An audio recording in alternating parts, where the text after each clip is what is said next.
नमस्कार दोस्तों, welcome to 10x trader. मैं हूं राजेश कुमार और इस चैनल में मैं ऐसे स्टॉक्स के बारे में बात करता हूं जिनके टेक्निकल हमें काफ़ी अच्छा नजर आते हैं, जिनके फंडामेंटल्स थोड़े ठीक होते हैं और शॉर्ट टर्म में और कुछ लंबे समय में हमें अच्छा खासा रिटर्न मिल सकता है। आप मेरे चैनल में आके चेकआउट कर सकते हैं, जो मैंने प्रीवियस वीडियो बना के रखे हैं। उन स्टॉक्स ने हमें काफ़ी अच्छा खासा रिटर्न दिया है कुछ ही टाइम के अंदर में। और इन स्टॉक्स में खास बात ये होती है कि इनके फंडामेंटल्स ठीक ठाक होते हैं, जिससे कि हमें फंसने का मौका बहुत ही कम मिलता है। अगर वहाँ पे कुछ गलती होती भी है तो हम आराम से एग्जिट कर सकते हैं। और स्टॉक मार्केट में पैसा इन्वेस्ट करने का एक सबसे सिंपल तरीका ये है कि आपको पूरा का पूरा कैपिटल किसी एक स्टॉक में नहीं लगाना चाहिए। अपने कैपिटल को कम से कम 5 भाग में डिवाइड कीजिए और हर स्टॉक्स में आप उतना ही अमाउंट लगाइए, उससे ज़्यादा मत लगाइए। इससे आपका जो पोर्टफोलियो है वो डाइवर्सिफाई हो जाता है। और कोई स्टॉक अगर बहुत ज़्यादा नेगेटिव रिटर्न देता भी है तो आपकी ओवरऑल पोर्टफोलियो पे उतना असर नहीं पड़ता है। लेकिन दोस्तों, आज मैं जिस स्टॉक के बारे में बात करने वाला हूँ वो स्टॉक थोड़ा अलग है, क्योंकि आप देख सकते हैं स्टॉक ने मेरा ध्यान क्यों खींचा। क्योंकि सिर्फ 53 डेज के अंदर स्टॉक ने आपके पैसे को 4 गुना कर दिया, यानी कि 8 रुपये से सीधा चला गया 36 तक। ये बात कर रहा हूँ मैं 2022 फरवरी का। उसके बाद स्टॉक काफ़ी नीचे आया, लेकिन अगेन ये एक अपमूव की तरफ बढ़ रहा है। आप देख सकते हैं यहाँ पे इसने लो लगाया था ₹6 का और आज ये चल रहा है आपका 29 पे, यानी यहाँ भी 63 डेज के अंदर स्टॉक ने आपके पैसे को 3 गुना कर दिया है। तो बहुत ही मैसिव रिटर्न है। तो मुझे थोड़ा इंटरेस्ट है कि स्टॉक के बारे में थोड़ा देखूँ। तो जब भी कोई स्टॉक ऐसा खतरनाक मूव देता है तो मैं जाके उस कंपनी का फंडामेंटल्स थोड़ा बहुत तो देख ही लेता हूँ। तो चलिए हम भी यहाँ पे आगे चेक करते हैं। मैं बाद में आपको कंपनी का नाम बताऊंगा। आपको नाम यहाँ पे दिख रहा होगा, लेकिन मैं बाद में बताने वाला हूँ। आप यहाँ पे ध्यान दीजिए। इस कंपनी का जो मार्केट कैप है वो सिर्फ 127 करोड़ का है, यानी कि ये कंपनी बहुत ही ज़्यादा छोटी है। 127 करोड़। कोई अगर बहुत बड़ा ऑपरेटर है, मान लीजिए जो स्टॉक मार्केट में ट्रेड करते हैं, जो बड़े बड़े लोग हैं, उनके पास 100 करोड़ 200 करोड़ ऐसे ही रहता है। तो अगर कोई ऐसा आदमी इसको मैनिपुलेट करना चाहे तो आराम से कर सकता है। तो सबसे पहले नज़र में तो मुझे स्टॉक जो है थोड़ा बहुत इंप्रेशन उतना अच्छा नहीं दे पा रहा है, क्योंकि स्टॉक का मार्केट कैप बहुत ही कम है। नेक्स्ट हम देखते हैं स्टॉक का प्राइस ट्रेंडिंग। ये 83 पे दिख रहा है, तो थोड़ा बहुत हाई है इतने छोटे कंपनी के लिए। 83 का जो प्राइस ट्रेंडिंग है वो थोड़ा हाई है। वहीं पे अगर हम बुक वैल्यू देखें तो 5 रुपये का है और करंट प्राइस लगभग 30 के आसपास चल रहा है, यानी बुक वैल्यू आपको 6 टाइम्स का मिल रहा है, 6 टाइम्स का मिल रहा है। तो यहाँ से मुझे कंपनी इतना तो समझ में आ रहा है कि किसी भी एंगल से ये अंडर वैल्यूड नहीं है, बहुत ज़्यादा ओवर वैल्यूड है। वहीं पे अगर हम इसका ROC ROE देखें, यानी रिटर्न ऑन इक्विटी और रिटर्न ऑन कैपिटल एम्प्लॉयड कितना है, तो वो बहुत ज़्यादा इंप्रेसिव नहीं है। 5.9 और 6.26% का है, तो बहुत ही एवरेज सा है। तो ऊपर ऊपर से मुझे क्या समझ में आ रहा है कि कंपनी बहुत ही स्मॉल कैप है, बहुत ज़्यादा मैनिपुलेशन होने के चांसेस है, वैल्यूशंस बहुत हाई है और जो नंबर्स है, जो ROC ROE है, वो बहुत ही कम है। अब एक बार देख लेते हैं कंपनी करती क्या है। तो कंपनी के जब मैंने देखा क्या करती है, तब मुझे समझ में आया कि अच्छा, कंपनी इतना वैल्यूशन क्यों हाई इसका चल रहा है और इतना कंपनी ने क्यों इतना अच्छा खासा हमको 1 महीने के अंदर मूव दिखाया है। उसका रीज़न ये है कि ये रिन्यूएबल सेक्टर में है। आप देख सकते हैं कंपनी क्या करती है, जो भी आपका पावर जनरेशन और पावर ट्रांसमिशन में और डिस्ट्रीब्यूशन में जो भी आपका इंफ्रास्ट्रक्चर लगता है, उन सब में काम करती है। जैसे मान लीजिए अगर आपको पावर ग्रिड कोई कंपनी है, उसको अगर टावर बैठाना है, टावर बैठा के ट्रांसपोर्टेशन करना है, तो ये काम पावर ग्रिड खुद से नहीं करती है, वो कंपनी कॉन्ट्रैक्ट निकालती है बाकी कंपनीज के लिए। तो ये कंपनी एक ऐसी है जो कॉन्ट्रैक्ट पे काम करती है। आप यहाँ पे देख सकते हैं company is involve in EPC, मतलब इंजीनियरिंग प्रोक्यूरमेंट एंड कंस्ट्रक्शन। मतलब कंपनी खुद ही डिजाइन करेगी, खुद ही सामान लाएगी और खुद ही कंस्ट्रक्ट करेगी। Specialised assembly trading activities erection, मतलब टावर खड़े करना, वो सब काम इस कंपनी के अंडर में ही आता है। साथ ही कंपनी सर्विसेज प्रोवाइड करती है, जो कि पावर जनरेशन में है, ट्रांसमिशन में है और डिस्ट्रीब्यूशन में है। It installs power transmission EHV cables, designing and installing EMS, energy management system, and allied distribution automation equipment, with auto reclosers, fault passive indicators, designing and install solar power generation plants.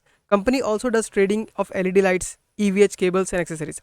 यानी कि ये power sector में है और power sector से related जितना भी infrastructure में काम होता है, उन सारे के सारे चीज़ों को ही काम करती है। आप इस कंपनी के बारे में फर्दर डिटेल्स अगर जानना चाहते हैं तो स्क्रीनर में आके यहाँ पे आप देख सकते हैं।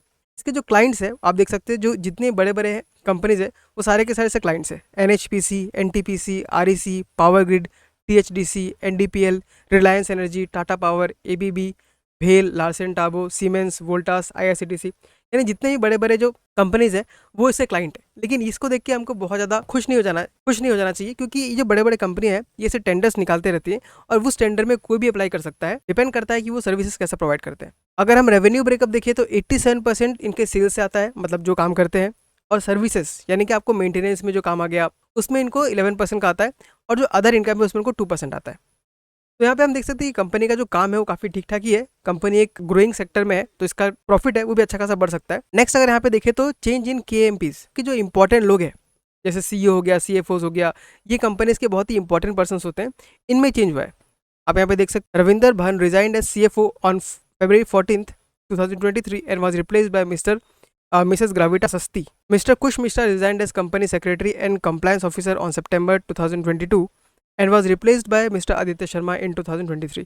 तो ये कुछ हमको ध्यान में रखने वाली बातें हैं कि कंपनी में क्योंकि बहुत छोटी है तो हमको बहुत ज़्यादा डिटेल कंपनी के बारे में नहीं चलता है, हम सिर्फ ऊपर ऊपर से देख सकते हैं। वहीं पे अगर हम इन्वेस्टर्स में देखें तो प्रमोटर्स के पास 55.6% था और अभी भी 55% है, तो प्रमोटर्स ने कुछ स्टेक को बेचा नहीं है। तो यहाँ पे इतना समझ में तो आ रहा है कि जो कंपनी में इतना बड़े बड़े हमको मूव देखने मिल रहे हैं, आप देख सकते हैं इतना खतरनाक जो मूव मिल रहा है, इसमें प्रमोटर्स का कोई हिस्सा नहीं है। प्रमोटर अपना स्टेक को उतना का उतना बरकरार रख रही है। वहीं पर अगर हम बैलेंस शीट में आके देखें, आप देख सकते हैं इक्विटी कैपिटल जो है वो 0.10 से 21.65% पे आया, यानी कंपनी अपने इक्विटी को बहुत ज़्यादा डाइल्यूट कर रही है। इसका रीज़न ये हो सकता है कि कंपनी को पैसे की बहुत ज़रूरत है, इसलिए बाकी लोग अपने शेयर्स को बेच के पैसा रेस कर रही है। रिजर्व्स अगर देखें तो रिजर्व्स कंपनी का हमें घटते हुए नजर आया। 7.96% 2013 में था, अब वो घट के 3.56 हो गया है। वहीं पर अगर बोरोविंग्स देखें तो कंपनी का बोरोविंग्स बहुत ज़्यादा बढ़ रहा है, मतलब कर्जा बढ़ रहा है। 2.25 से अब 17.03 का हो गया है। तो अगर हम रेशियो देखें डेब्ट टू इक्विटी का, तो रेशियो बहुत ही हमको एनकरेजिंग नहीं लग रहा है। कंपनी के पास रिजर्व सिर्फ 3 करोड़ का है और जो डेट है वो लगभग 17 करोड़ का है, तो कंपनी को इंटरेस्ट पे करने में थोड़ा बहुत दिक्कत हो सकता है। तो कंपनी के नंबर्स अगर देखो तो काफ़ी मिक्स्ड है, ज़्यादातर तो कंपनी का जो नंबर्स है वो नेगेटिव की तरफ ही है। तो मैं पर्सनली अगर यहाँ पे होता आपकी जगह पे तो मैं इस कंपनी में इन्वेस्ट नहीं करता। लेकिन चलिए for the sake of this video हम इस स्टॉक का टेक्निकल एनालिसिस भी कर लेते हैं। अब यहाँ पे देखिए, एक बार जब स्टॉक मूव करता है तो बहुत ही भयंकर तरीके से मूव करता है, लेकिन यहाँ पे इतने बड़े मूव का आपको और हमको कुछ प्रॉफिट नहीं होता, क्योंकि आप देख सकते हैं जो मूवमेंट हमको मिल रहा है ये क्लियरली हमको सिर्फ अपर सर्किट में ही मिल रहा है। यानी इस जगह पे आप कहीं पे भी आप इसमें पोजीशन बाय नहीं कर सकते। आपको बीच बीच में एक दो जगह मौका मिलेगा, लेकिन वहाँ पे नेगेटिविटी इतना ज़्यादा होगा कि आप एंटर नहीं कर पाएंगे। आप देख सकते हैं यहाँ पे एक ही बार में स्टॉक ने 5% का डाउनफॉल दिखाया, उसके बाद फिर लोअर सर्किट में आया, फिर अपर सर्किट मार के ऊपर जाने लग गया। तो जब भी स्टॉक अपर सर्किट में मूव करता है आप उसमें खरीदारी नहीं कर सकते, भले आप बेच सकते हैं लेकिन आप खरीद नहीं सकते। तो स्टॉक हमको देखने में तो काफ़ी अच्छा लग रहा है कि इसने कुछ दिनों के अंदर ही, आप यहाँ पे देख सकते हैं, कुछ दिनों के अंदर ही स्टॉक ने लगभग 4 गुने का रिटर्न दिया। सोचिए दोस्तों, 50 दिन के अंदर 4 गुने का रिटर्न, यानी अगर आपने 1 लाख रुपए लगाया होता तो 50 दिन के अंदर आपका पैसा 4 लाख हो गया होता। मतलब हेरा फेरी से भी खतरनाक रिटर्न आपको मिल रहा है, डबल नहीं, आपको यहाँ पे 4 गुना मिल रहा है पैसा। अब नेक्स्ट यहाँ पे देखिए, यहाँ पे दिक्कत क्या होता है, जब स्टॉक गिरता है तो भी स्टॉक किस में गिरता है, सर्किट में ही गिरता है।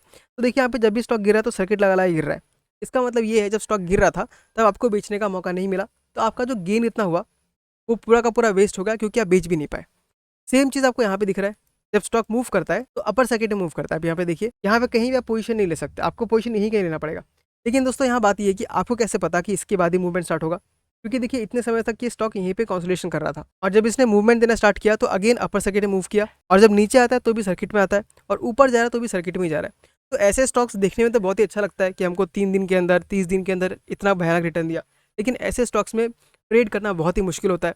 अगर आपको एक दो ट्रेड मिल भी गया तो उसमें एग्जिट करना ऑलमोस्ट नामुमकिन जैसा होता है। तो अगर मैं अपना व्यू देना चाहूँ स्टॉक के बारे में, तो मेरे ख्याल से ये स्टॉक स्टडी पर्पस के लिए तो ठीक है, आप इससे मान लीजिए इसके चार्ट को ट्रैक करते रहिए, देखते रहिए, कंपनी का पढ़ते रहिए आपको अगर इंटरेस्ट आया तो। लेकिन फिलहाल इसमें पैसा लगाना मेरे ख्याल से समझदारी नहीं होगा। अगर मान लीजिए आपको पैसा लगाने का बहुत मन कर भी रहा है तो आपको इसमें बहुत कम पैसा लगाना चाहिए। मान लीजिए 1000 2000 लगाया, बढ़ गया तो बहुत अच्छी बात है, नहीं बढ़ा तो आपको उतना नुकसान नहीं होगा। तो इस कंपनी का नाम है दोस्तों शरीका एंटरप्राइजेस। तो जब मैंने इसका चार्ट देखा तो मुझे काफ़ी इंटरेस्टिंग लगा, इसलिए मैंने आपके साथ शेयर कर दिया है। तो दोस्तों ये था मेरा एनालिसिस इस स्टॉक के ऊपर। आप मुझे बताइए आप इस स्टॉक के बारे में क्या सोचते हैं। अगर आपने स्टॉक में पोजीशन लिया है तो आपने कितना प्रॉफिट कमाया, और अगर आपने स्टॉक में लेके लॉस में है तो भी मुझे कमेंट करके बताइए। मैं हर कमेंट को पढ़ता हूँ और उसको रिप्लाई करने का ट्राई करता हूँ। ठीक है दोस्तों, आज की वीडियो में इतना ही। मिलता हूं आपसे किसी अगले वीडियो में किसी अगले स्टॉक के साथ। तब तक के लिए tata, bye bye, take care.